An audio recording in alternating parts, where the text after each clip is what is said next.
Hello, my wonderful yogis. So we are wrapping up the month of January, the renewal month. So today I have a quick little flow for us that kind of highlights a lot of the different things that we did throughout this month of January. So grab your mat, grab a couple props if you need to. We're just gonna start in a comfortable seat. So whatever that looks like for you. Today for me, I feel most comfortable sitting onto my heels. That might be different for you. Gentle breath connect. So draw awareness to the body, bringing awareness to your mat. Start with a little wrist shake, wrist rolls. And then we'll go back to that little massage for the wrist, starting with the right hand, finding that little small part of the wrist and then just shaking out any tension that you may have, any fluid that might be residing, and then go to the other side. Stay nice and connected to the breath here. Sitting up tall, making sure that the glutes are not pooching out too far. Pulling in the core, belly button back to spine. And then from here, we're gonna start with that nice, awesome hip opener child's pose that we did at the beginning of this series. So just really work into it. Start to take your glutes back to your heels, crawl your hands forward. If you'd like to, you can place a prop right underneath your forehead and then just relax here for a moment. Continuing to breathe, really opening up through those inner thighs. So make sure your knees are nice and wide, big toe mounds together.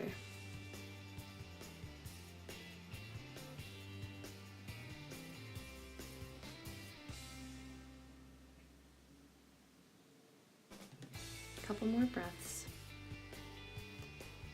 And then on your next inhale, push yourself back up, remove the block.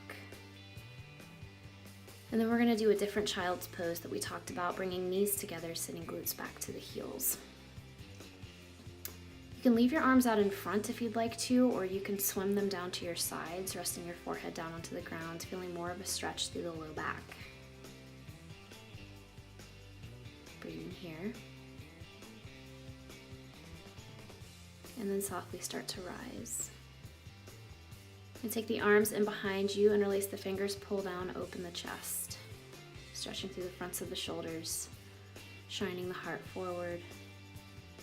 Just allowing this to feel nice and yummy. Release that and release your fingers and then flip your palms, sending them towards the wall or wherever you may be facing. You might want a nice little roll here through the midsection and through the shoulder blades to release. Releasing that. Coming back to hands and knees. So we talked a lot about building space, so you might want to invite your yoga props into the space here for your hands.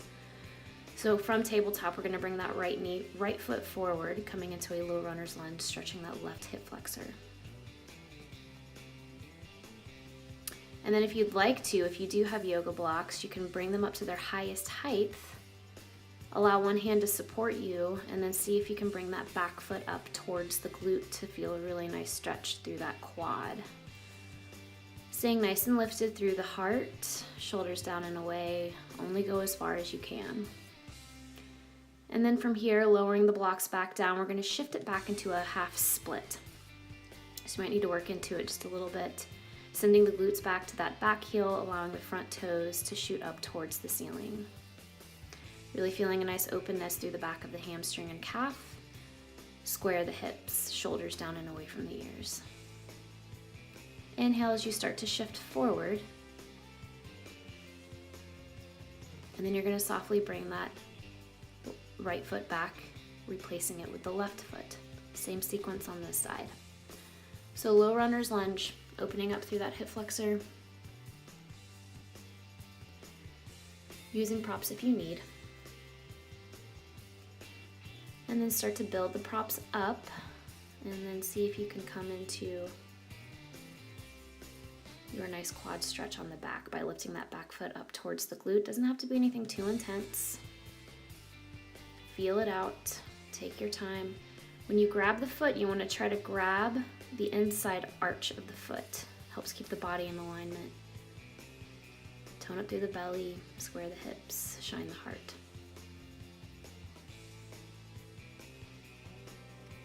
No slingshots with that back foot, softly lower. And we're gonna bring the blocks to their lowest height and then send it back to your half split, taking it as deep as you'd like to.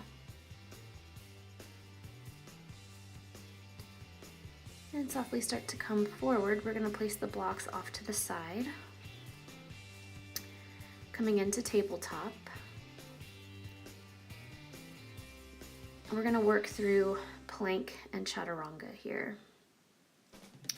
So step back first, find your plank, build a little bit of heat here, hold for 5 nice long and deep breaths, bringing the shoulder blades down and away from one another, but also bringing them down the back. Spreading fingers nice and wide, softly come to knees. We're gonna shift the hips forward, bringing shoulders more forward of the fingertips. Hug those elbows really close into the sides. Lower down just a little bit through a little bitty chaturanga. 4,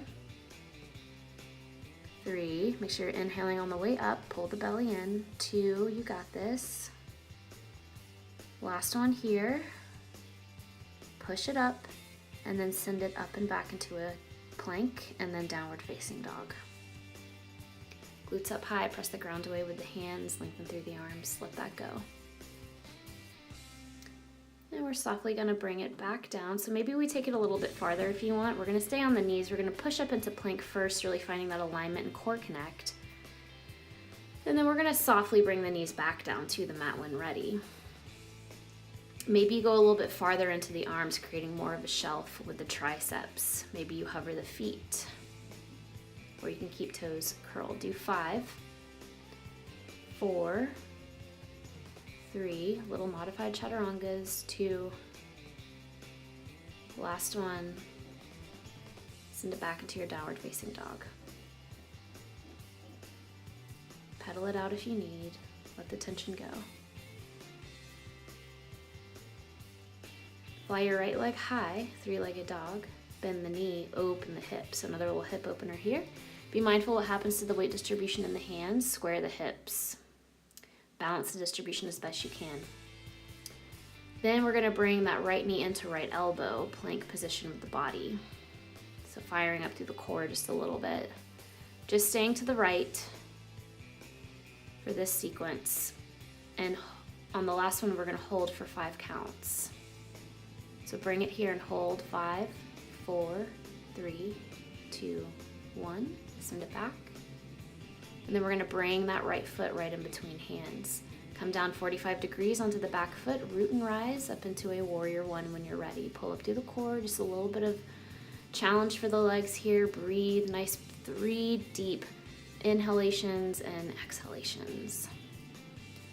And after your third one, softly frame that front foot, step it back into 3-legged dog, and then downward facing dog. Inhale, the left leg flies. Exhale, bend the knee, open the hip.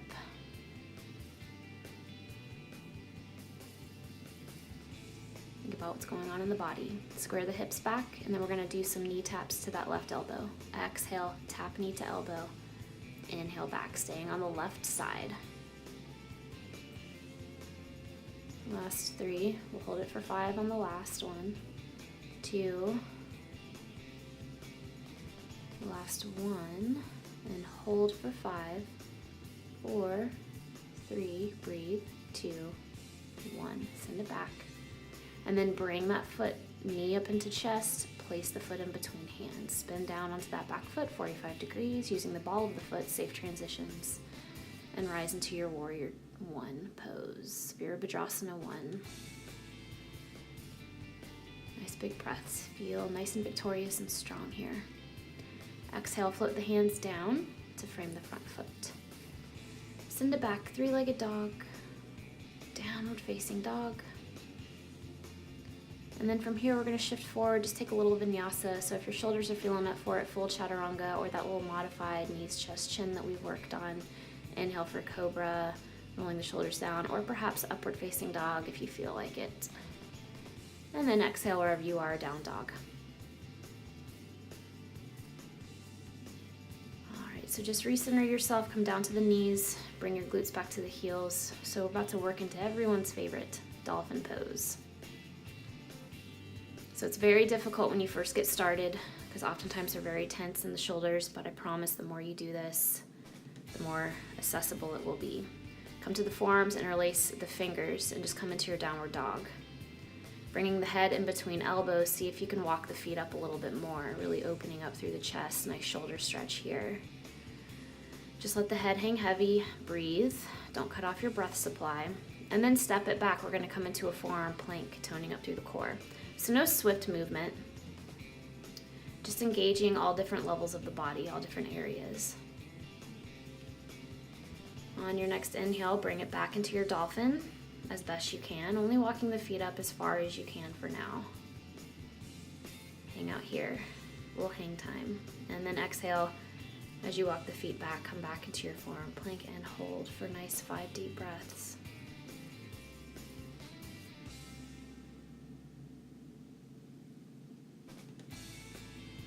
And softly come to the knees. Coming back into that awesome child's pose with the knees nice and wide, open up through the thighs, let the arms rest, let the shoulders rest.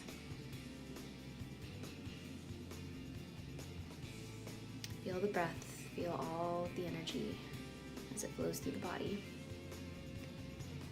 And then we're gonna softly come up and then come to a comfortable seat. So taking shins off to one side, dropping down to the glutes. So find that seat. We'll be working more on this in our month of February for self-love being the intention. Interlace the fingers, that nice little top of the hand stretch. So allow the right hand to just bring the left hand down, keeping that left elbow out to the side. So you really feel a stretch here. And then inhale back to center, exhale opposite side. Continuing to breathe, feel the heat from the practice today. Back to center and release. You can roll out the wrists, shake the fingers, shake the hands, and then just float the hands to the tops of the thighs, feeling all of this wonderful positive energy. Taking a nice few big deep breaths here. Float the hands to heart center. Deepest gratitude from my heart to yours for sharing your wonderful practice with me on this virtual platform for the month of January. Be sure to check back for the month of February, Self-Love Month. You can visit my website, the Rolling Mat of Intuitive Print calendar. Namaste.